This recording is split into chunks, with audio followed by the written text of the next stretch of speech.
We're getting you all the latest in relief and rescue efforts in Uttarakhand with all forces, in fact, trying to beat that deadline for tomorrow, which has been set in terms of weather forecast. A bad rain forecast has been given for tomorrow.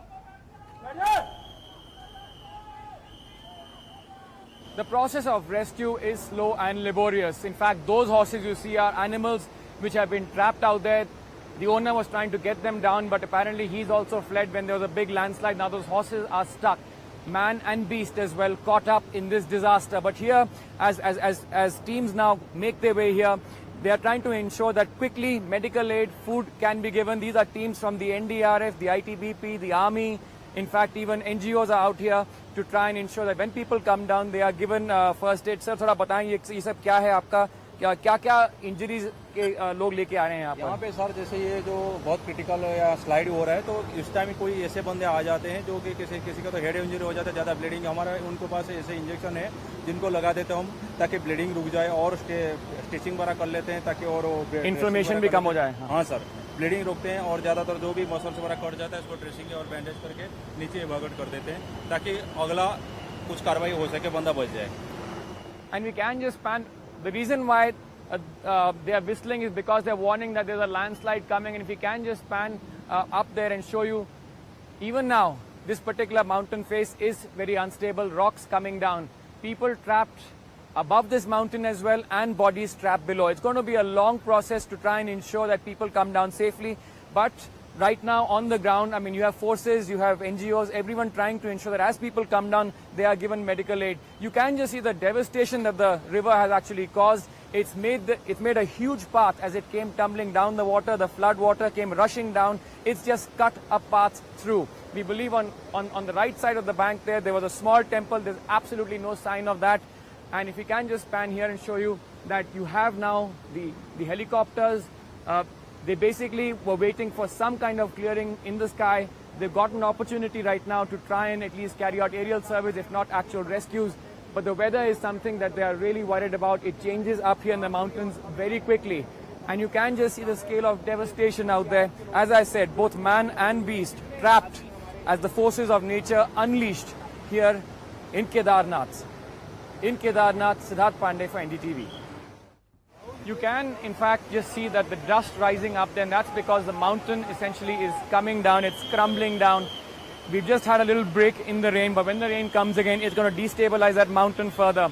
Another important key aspect is communication, and if Arif can just come here, I'll just show you. This is the communication unit, one of the several deployed by the army, and you can see that this is very important to how they communicate, because communication lines were completely knocked out. How many people are trapped? Where are they trapped? What kind of medical attention they require? It's important to get that information across, and communication is essential for that. So the army's managed to rig several of these communication units. The Sikh regiment out here, they are coordinating that. But you can see the danger these men are actually in right now, just below this mountain, which is completely coming down, crumbling away. The whistles that you keep hearing are men, in fact, the officers warning everyone to clear the way.